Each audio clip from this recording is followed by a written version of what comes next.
Supreme court of Pakistan में practice and procedure case की समाअत। Attorney general ने अपने दलाइल में कहा कि पार्लियामेंट के पास सुप्रीम कोर्ट के रूल्स में रद्द-ओ-बदल का इख्तियार है। आर्टिकल 191 में मौजूद लफ्ज लॉ के तहत प्रैक्टिस एंड प्रोसीजर एक्ट बनाया गया है। जस्टिस एजाज ने कहा कि आइन साजों की नीयत से यह कहीं वाज़ेह नहीं है कि कानून साजी से सुप्रीम कोर्ट के रूल्स बदल सकते हैं। जस्टिस मुनीब ने अटॉर्नी जनरल से पूछा कि क्या सुप्रीम कोर्ट रूल्स 1980 लॉ है। अटॉर्नी जनरल ने जवाब दिया कि 1980 के सुप्रीम कोर्ट रूल्स लॉ में नहीं आते, जिस पर चीफ जस्टिस ऑफ पाकिस्तान ने कहा कि अटॉर्नी जनरल ने जिस बुनियाद पर बहस शुरू की थी उसी पर दलाइल देते तो ये मुश्किल ना होती। जस्टिस याहिया अफरीदी ने कहा कि पार्लियामेंट का इख्तियार का इस्तेमाल का भी कोई तरीका होना चाहिए था। सुप्रीम कोर्ट एक एस्टैब्लिशमेंट और एक टाइटैनिक है, एकदम कैसे इधर उधर मोड़ा जा सकता है।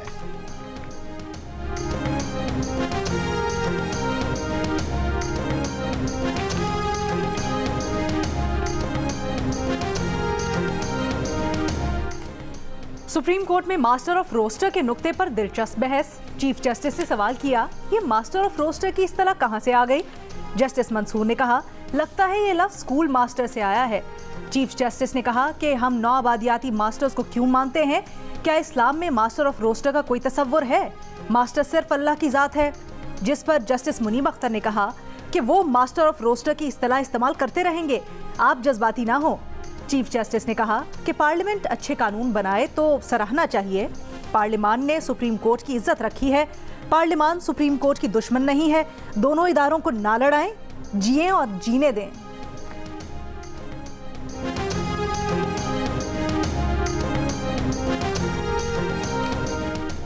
इसराइल का फजाई हमलों के बाद गजा पर जमीनी कार्रवाई का ऐलान। 3 लाख रिजर्व फौज गजा की सरहद पर भिजवा दी गई। असलहे से भरा अमरीकी तैयारा भी इसराइल पहुंच गया। गजा पर इसराइल की बमबारी 5वें रोज भी जारी। इसराइली लड़ाका तैयारों ने 24 घंटे में तीसरी बार रफा क्रॉसिंग को निशाना बनाया। इसराइली बमबारी से इस्लामिक यूनिवर्सिटी की कुछ इमारतें तबाह। इसराइली तैयारों ने गजा में 200 मकामात पर बम बरसाए। इसराइल ने रिहायशी इमारतों, मसाजिद, दुकानों, फैक्ट्रीज और एम्बुलेंसेस को भी निशाना बनाया। ताज़ा हमलों में 30 फ़लस्तीनी शहीद। हफ्ते से अब तक शहीद फ़लस्तीनियों की तादाद 950 हो गई। 5000 अफराद जख्मी। इसराइल का अल कस्साम ब्रिगेड के सरबराह के घर पर हमला। सुप्रीम कमांडर मोहम्मद अद्दैफ के वालिद, भाई, भतीजे और पोती शहीद। इसराइल का बमबारी में ममनुआ वाइट फॉस्फोरस का इस्तेमाल। वाइट फॉस्फोरस से ज़मीन पर बसी इलाके में आग भड़क उठती है। वाइट फॉस्फोरस टिश्यूज और हड्डियों तक को जला देता है।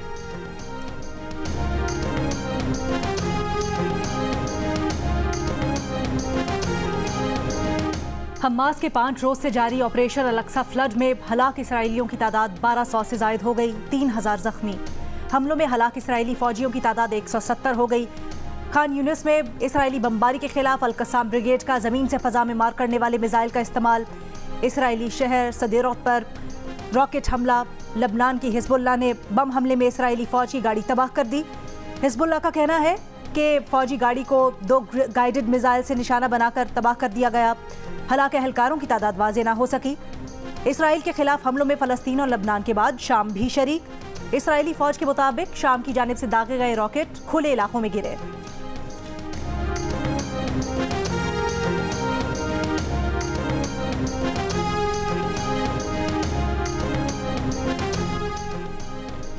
जंग खत्म होने तक कैदियों का तबादला नहीं किया जाएगा, हमास का ऐलान। इस्माइल हानिया का कहना है कि कैदियों की कीमत हमास तय करेगी।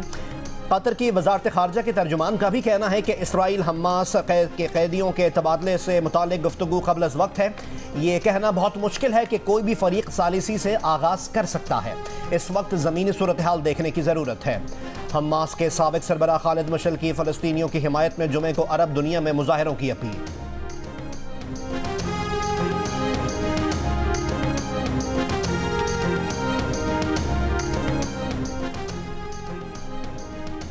शिकारपुर में खानपुर के इलाके कच्चे कोट शाह में डाकुओं का पुलिस चौकी पर हमला। SHO समेत 5 पुलिस एहलकार अगवा। निगरां वज़ीर आला सिंध मकबूल बाकर का मुख्वी पुलिस एहलकारों को 3 दिन में बाजियाब करवाने का ultimatum.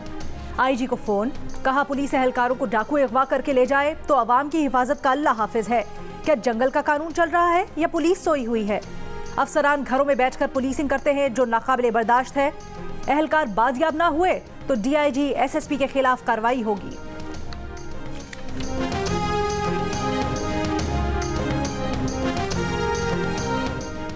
Election commission of Pakistan की तौहीन के केस में चेयरमैन पीटीआई के प्रोडक्शन ऑर्डर जारी कर रहे हैं। इलेक्शन कमीशन की तौहीन केस में मेंबर कमीशन के रिमार्क्स। चेयरमैन पीटीआई के वकील से कहा, पहले चेयरमैन पीटीआई आते ही नहीं थे, अब आप इनके प्रोडक्शन ऑर्डर मांग रहे हैं। वकील ने कहा, हम कहते हैं इनको जेल से तो निकालें। इंतजामिया हमेशा कह देती है कि सिक्योरिटी का मसला है, पेश नहीं कर सकते। इसी केस में पीटीआई रहनुमा असद उमर पेश, फवाद चौधरी बीमारी के बायस पेश ना हुए। असद उमर की केस के इल्तवा की दरख्वास्त, कहा इस वक्त फवाद चौधरी की तबीयत भी बेहतर हो जाएगी। अरकान इलेक्शन कमीशन निसार दुरानी ने कहा कि समाअत 24 अक्टूबर तक मुलतवी कर रहे हैं। इस वक्त तक फवाद चौधरी की तबीयत भी ठीक हो जाएगी और इस बहाने आपकी इनसे मुलाकात भी हो जाएगी। पाकिस्तान टीम ने हैदराबाद दक्कन में मैच के साथ साथ दिल भी जीत लिए। स्टेडियम पाकिस्तान जीतेगा के नारों से गूंज उठा। पाकिस्तान के परस्तारों में इंडियन क्राउड ही नहीं, ग्राउंड स्टाफ भी शामिल था, जिसने ग्राउंड में आकर टीम के साथ तस्वीर बनवाई। कप्तान बाबर आजम ने ग्राउंड स्टाफ को अपनी जर्सी बतौर तोहफा पेश की। ग्राउंड में पाकिस्तान ने श्रीलंका के खिलाफ 345 रन का वर्ल्ड कप की तारीख का सबसे बड़ा हदफ हासिल करने की तारीख रकम की। पहला मैच खेलने वाले अब्दुल्ला शफीक ने 113 रन बनाए। मोहम्मद रिजवान ने 131 रन की नाकाबिले शिकस्त इनिंग्स खेलकर हदफ 10 गेंदों पहले 4 विकेट पर पूरा कर दिया। ग्राउंड से होटल पहुंचने पर भी टीम का शानदार इस्तकबाल। अहमदाबाद में होने वाले अगले मैच के लिए हम तैयार हैं, उम्मीद है भारत भी तैयार होगा। Wicket keeper batter Mohammad Rizwan ने भारत से मुकाबले के लिए भरपूर तैयारी का बता दिया। कहा, वर्ल्ड कप के लिए भारत आने से पहले साबिक कैप्टन सईद अनवर से बात की थी। सईद अनवर ने कहा कि आपको किसी भी हालात में किसी भी मुल्क में खेलना पड़ सकता है, पिच के बजाय प्लान पर तवज्जो दें। सईद अनवर से मशवरों से बहुत फायदा हुआ। ओपनर अब्दुल्ला शफीक ने कहा कि श्रीलंका के खिलाफ मैच में 2 विकेटें गिरने के बाद प्रेशर था, लेकिन मोहम्मद रिजवान ने प्लान किया कि पार्टनरशिप लगानी है और कामयाबी मिली। दिल्ली में भारत के खिलाफ अफगानिस्तान की बैटिंग जारी। इब्राहिम जरदान 22 रन बनाकर कैच आउट। अफगानिस्तान ने 3 विकेटों के नुकसान पर 83 रन बना लिए।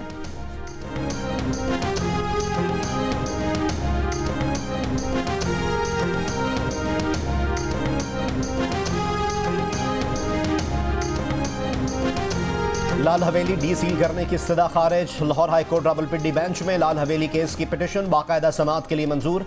अदालत ने रिमार्क्स दिए कि पिटिशन के फैसले तक लाल हवेली की मौजूदा पोजीशन बरकरार रहेगी। 19 अक्टूबर को केस मुफस्सल सुना जाएगा, किसी को इल्तिवा नहीं मिलेगा।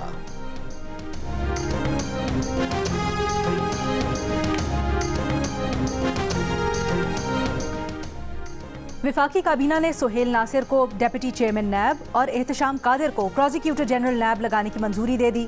निगरां वजीर आजम अनवारुल हक काकड़ की ज़ेर सदारत काबीना के इजलास में PIA की निजकारी के लिए मालियाती एडवाइजर की तैनाती की मंजूरी भी दी। निगरां वजीर आजम अनवारुल हक काकड़ की ज़ेर सदारत पाकिस्तान इंटरनेशनल एयरलाइंस पर भी इजलास। वजीर आजम का PIA के मामलात पर फैसला साजी में ताखीर पर तशवीश का इजहार। इजलास से खिताब करते हुए निगरां वजीर आजम ने कहा, अवाम के टैक्सों से इन इदारों का खसारा पूरा करना मजीद मुमकिन नहीं। PIA और खसारे में चलने वाले दीगर सरकारी इदारों की निजकारी मजीद तेज की जाए।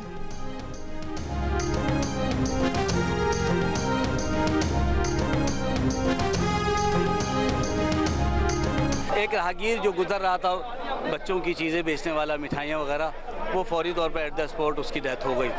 बाकी 4 लोगों को, 2 ज़ख्मी और 2 सही हालत में हम लोगों को निकाल के हमने रेस्क्यू किया और भिजवा दिया। कराची के इलाके शाह फैसल कॉलोनी में ज़ेर तामीर घर की छत गिरने से 3 अफराद जाँ बहक। हादसा इमारत की 3री मंजिल की छत डालने के दौरान पेश आया। मलबे तले मजीद अफराद के दबे होने का खदशा। इमदादी कार्रवाइयाँ जारी। जाँ बहक अफराद में एक राहगीर भी शामिल है।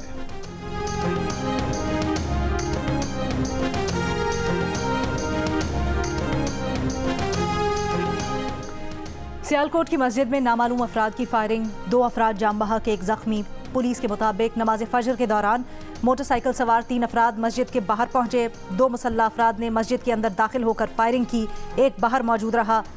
जाम बहक अफराद की शनाख्त शाहिद और हाशिम के नाम से हुई। मकतूल शाहिद का ताल्लुक कामोकी से, हाशिम का ताल्लुक भक्कर से था। डॉलर 280 रुपए से नीचे आ गया। इंटरबैंक में $1 1 रुपए 1 पैसे कम होकर 279 रुपए 50 पैसे का हो गया। इंटरबैंक में डॉलर बुलंद तरीन सतह से 27 रुपए 6 पैसे कम हो चुका है। ओपन मार्केट में डॉलर 1 रुपए की कमी के बाद 279 रुपए का हो गया। पाकिस्तान में अमरीकी सफीर डोनाल्ड ब्लूम की जैकबाबाद में गवर्नमेंट हाई स्कूल आदम खान की इफ्तिताही तकरीब में शिरकत। यूएसएड प्रोग्राम के तहत स्कूल की तामीर पर खुशी का इजहार किया। कहा, सिंध में बुनियादी तालीमी प्रोग्राम के तहत जदीद सहूलतों से आरास्ता ये 100वां स्कूल कायम किया गया है, जिसमें कंप्यूटर लैब, नए क्लासरूम्स और साइंसी लैब्स जैसी सहूलियात मौजूद हैं।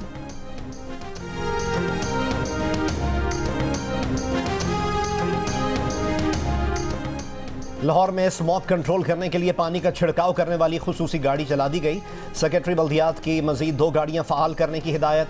सेक्रेटरी बल्दियात के मुताबिक मार्केट्स और ज़्यादा हुजूम वाले इलाकों में मिस्ट क्वीन गाड़ियां चलाई जाएंगी। शहर में माहौलियाती आलूदगी फैलाने वालों के खिलाफ भी बल्दियाती इदारों की कार्रवाइयाँ तेज़। कूड़ा जलाने वाले 219 अफराद के खिलाफ मुकदमा दर्ज। 43 लाख रुपए से जायद के जुर्माने भी आयद कर दिए गए।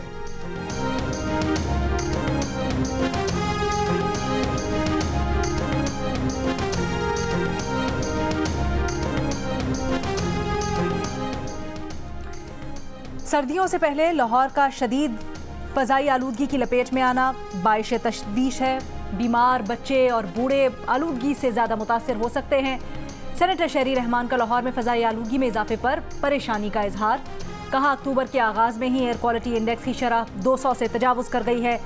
एक दिन शहर बंद रखना मसले का हल नहीं। सूबाई हुकूमत को हवा के मयार के बेहतर इंतज़ाम पर सरमायाकारी करनी चाहिए। ये कोई रॉकेट साइंस नहीं।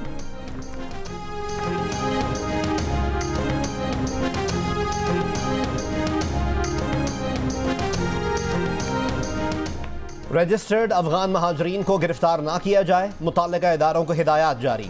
POR या ACC कार्ड्स रखने वाले अफगान महाजरीन पाकिस्तान में क़याम कर सकते हैं। कानूनी दस्तावेजात रखने वाले अफगान शहरियों को पाकिस्तान में आर्जी रहने का नोटिफिकेशन जारी। नोटिफिकेशन के मुताबिक कानूनी दस्तावेजात रखने वाले अफगान महाजरीन को तहफ़्फ़ुज़ हासिल होगा। वफाकी काबीना के आइंदा फैसले तक रजिस्टर्ड अफगान महाजरीन आर्जी क़याम कर सकते हैं। अमरीकी वज़ीर ख़ारजा एंटनी ब्लिंकन आज इसराइल के लिए रवाना होंगे। इसराइली वज़ीर आज़म का अमरीकी सदर से राब्ता। कहा, हॉलोकॉस्ट के बाद ऐसा मंजर नहीं देखा। अमरीकी सदर का इसराइल की फ़ौजी इमदाद बढ़ाने का ऐलान। बोले, हमलों के बाद मुमकिन इलाक़ाई ख़तरात को रोकने के लिए इक़दामात कर रहे हैं।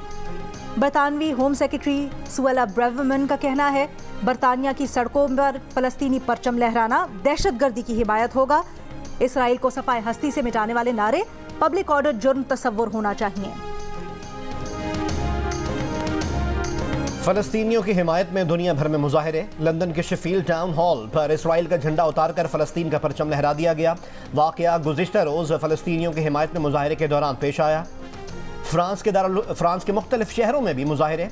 अमरीका की रियासत न्यूयॉर्क, इलिनॉय और वाशिंगटन में रैलियाँ। कनाडा के मुख्तलिफ शहरों में फ़लस्तीनियों के हक़ में आवाज़ें बुलंद। उर्दन, ट्यूनिस, मराकश, यूनान, चिली, ब्राज़ील और कोसोवो में भी रैलियाँ। ऑस्ट्रेलिया के शहर मेलबर्न और सिडनी में भी लोग सड़कों पर निकल आए। जनूबी अफ्रीका से अर्जेंटीना तक गजा के मजलूम अवाम के हक़ में नारे। फ़लस्तीनियों की हिमायत में यहूदियों की भी रैली।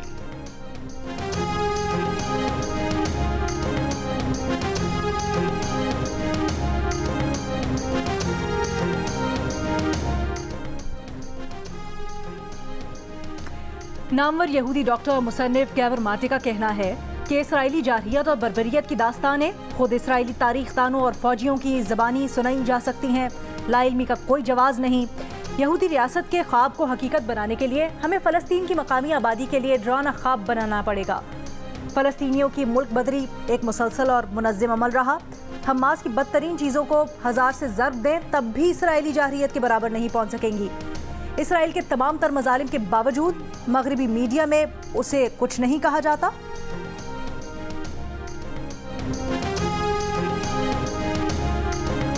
श्रीलंका के खिलाफ मैच के हीरो पाकिस्तानी बैटर मोहम्मद रिजवान ने अपनी इनिंग्स मजलूम फ़लस्तीनियों के नाम कर दी। सोशल मीडिया पर अपने पैगाम में कहा कि यह गाज़ा में हमारे भाइयों और बहनों के लिए था। Chairman PCB management committee Zaka Ashraf कल भारत जाएंगे। अहमदाबाद में पाकिस्तान भारत मैच देखेंगे। PCB ज़राए का कहना है कि ज़का अशरफ का भारतीय वीज़ा जारी हो चुका है। पाकिस्तान क्रिकेट टीम की हैदराबाद से अहमदाबाद के लिए रवानगी। टीम जुमेरात और जुमे को नरेंद्र मोदी स्टेडियम में ट्रेनिंग करेगी। पाकिस्तान और भारत के दरमियान मैच 14 अक्टूबर को स्केड्यूल्ड है।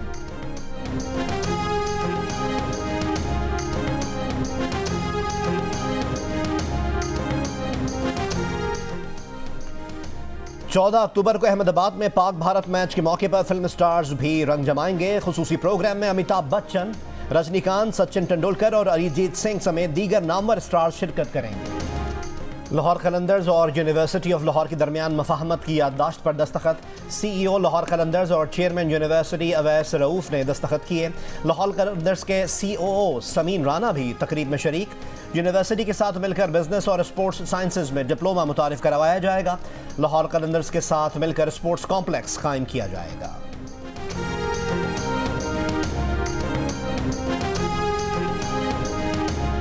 और बॉलीवुड के शहंशाह अमिताभ बच्चन को सालगिरह मुबारक। आज 81 बरस के हो गए। बिग बी की फैमिली के साथ सालगिरह की तस्वीर सोशल मीडिया पर वायरल।